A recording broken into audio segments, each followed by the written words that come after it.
Hi, I'm David Tolo.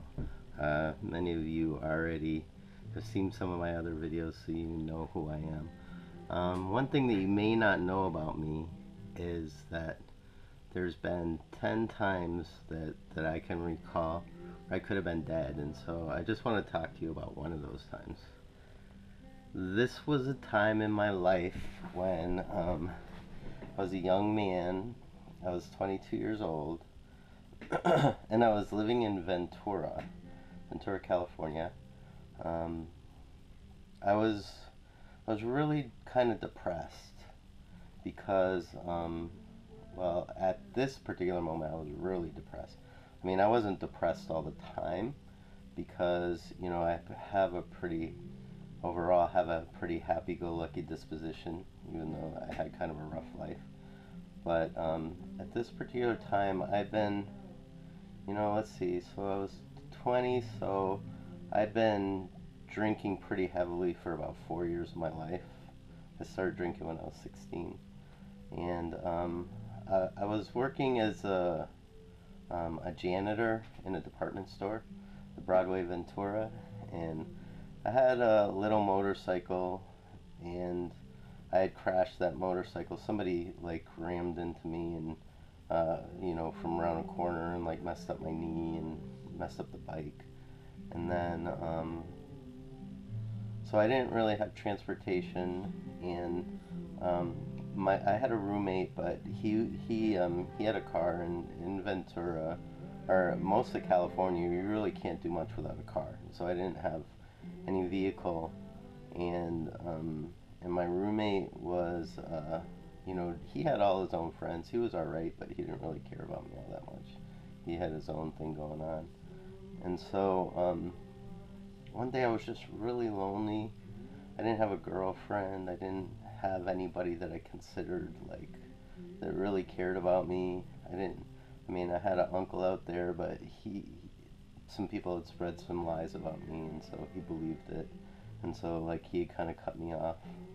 And so I was sitting up on a roof one day, and I was just wishing I could kill myself, actually. I was like, man, I just want to jump off this roof. The reason I didn't jump off the roof is because I have a strong faith in God, or belief in God, and faith, but I wasn't really living it. I was pretty much a drunk. I was drunk every day. I hadn't been drinking yet that day, and so I was just sitting up on the roof, wishing I could kill myself, and thinking, wow, if I kill myself, I'm gonna go to hell. That would really suck. I had seen what hell was like before because I had a bad acid trip, and on that acid trip, I went to hell. And so I was sitting up there, and then I was like, man, this sucks. I can't even kill myself. So then I went down. I was lying in my bed, and I was just lying there, and I was just going, God, why? Why did I have to be born? Why'd you even create me? Why would you create me if my life was gonna suck so bad? Why? Why, God? Why? It's just meaningless. I mean, and so as I was crying out to God, then I also started pressing deeper, and I just started asking God to take me. And I said, God, take me now. Just take me, please. And I was crying out to him for a while. And then all of a sudden I heard his voice. And there's been a handful of times in my life where I clearly heard God's voice, and this is one of those times. And all of a sudden, God spoke, and he said, I will. And so then, all of a sudden I was out of my body. I was up above it, and I was in like, it's really hard to describe, but it was like pure white light, where it was a type of light that went beyond just like impact on my eyes. It was like I could feel it with all of my senses, and it was three-dimensional or multi-dimensional or whatever it was, but it was pure ecstasy, and I was in a complete joy. Like every cell of my body was aware, and was just like delighted to be in this light.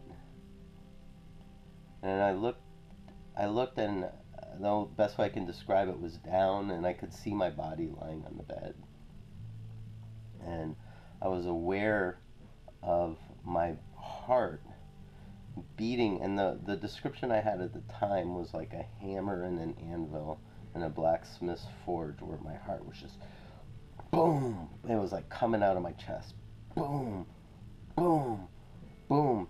And a part of my mind said, "Oh, you're having a heart attack." And I was like, "Okay, okay, fine, fine."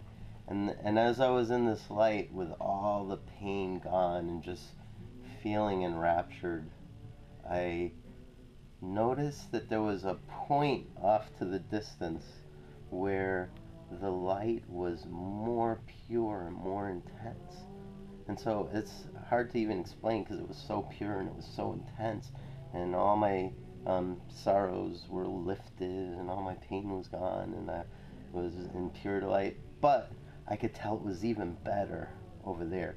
And so I started just flying at this light, just full force, full speed ahead. And the closer I would get to it, the better it was. And I was just going to this point that was like, at first it was like a pinpoint, but then as I was in it, it was getting bigger and bigger.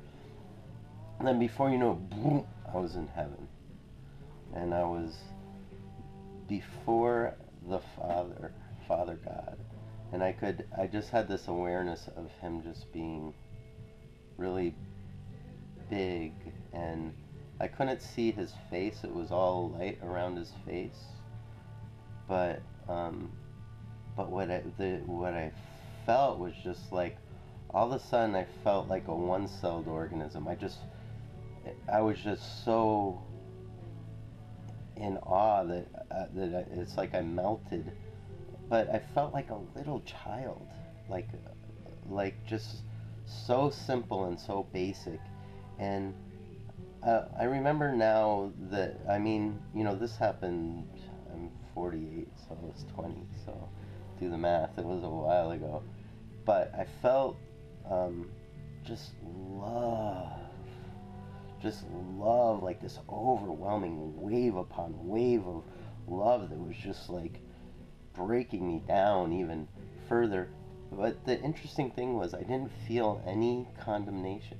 Even though I wasn't living right, I didn't feel any like, oh, you should have done this or you should have done that. Nothing like that. Just like wave upon wave of love coming from him. And I'll talk more about that some other time, but it finally came to me last year why that was, why it was just love coming from him. And at that time, it was a surprise.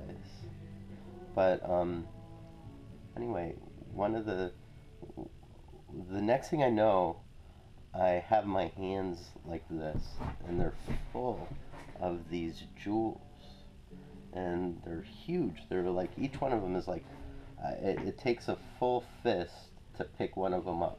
And so I have my hands full of these jewels, and they're like every different kind of jewel. I couldn't even begin to go into the description, but they were all pure and flawless and just amazing, beautiful jewels beyond what anything that you would find on Earth. And I mean, they were gigantic.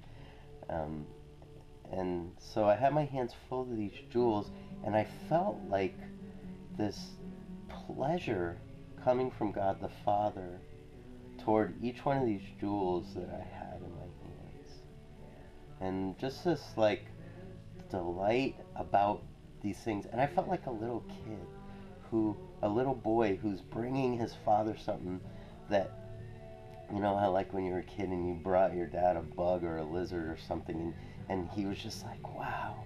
But this was like, even just like this delight in knowing that my father was so proud of me over each one of these jewels that I was bringing. So I was bringing him these jewels, and then all of a sudden he started speaking to me again. And he said, okay, I'll take you now, but, and then all of a sudden I saw somebody. And at the time, it was really clear to me. This is one of the parts of the vision where it's not as clear to me anymore, but I saw a person where it's hard to describe, but I like knew them intimately, and I knew every aspect of this person, and I saw them from their birth till the hard things that they went through in their life, and all the, you know, the things that the many layers of things that form them into the person that they become, the different things that cause them to be who they are, and then their point of coming to salvation, or coming to the knowledge of God, and you know how they end up coming, you know, getting diverted off a course to being lost. And so I saw that point, and then I saw like how much God just loved this person. And then he said to me, but this person will never get to know me. And then all of a sudden, one of the jewels was lifted out of my hands. And I heard this groan. It was like, oh. And I knew that it was coming from heaven itself, that the very ground was shaking. And it was, heaven was groaning, and the saints and angels in heaven were groaning. All of a sudden, I kind of had an awareness of like just the fullness, even though I couldn't see anybody, of this depth of sadness and sorrow. And also, like, it's hard to describe what I felt coming from God, but like, you know, it was more like him being proud of the fact that I'm bringing this, that was then a sadness to me, because I wouldn't be bringing it to him anymore. So it was more like a letting him, you know, like it's hard to describe, but it's more a thing of not giving him that joy that was like, wow, to me. And so I shook it off. You know, I was like, okay, because I'm going to God with these jewels in my hands. And then again, once again, I heard the voice, okay, I'll take you now, but, and then once again, the flash of the whole person's life. And I don't even know how long this took. It was probably like in a fraction of a second, but I saw the whole person's life from every detail of them, and then this person will never see me. And then another jewel being lifted out of my hands, and then the deep groan, oh, and then just the whole thing repeated. Well, this happened one more time, and after that, it wasn't like God ever said to me, you have a choice, you can go back or you can come. It was almost like I knew, you know, I just had this understanding that I could make a choice right then. And so I said, okay, I'll stay. And all of a sudden, whoop, I was back in my body, and I was just lying on my bed, and I was like, whoa. But I wasn't, like, I didn't have the ecstasy, but I didn't have any of the sadness, and all the depression and all the weight was lifted off my shoulders. It was almost like I felt neutral. But that time, that vision that I had 28 years ago is still clear to me today.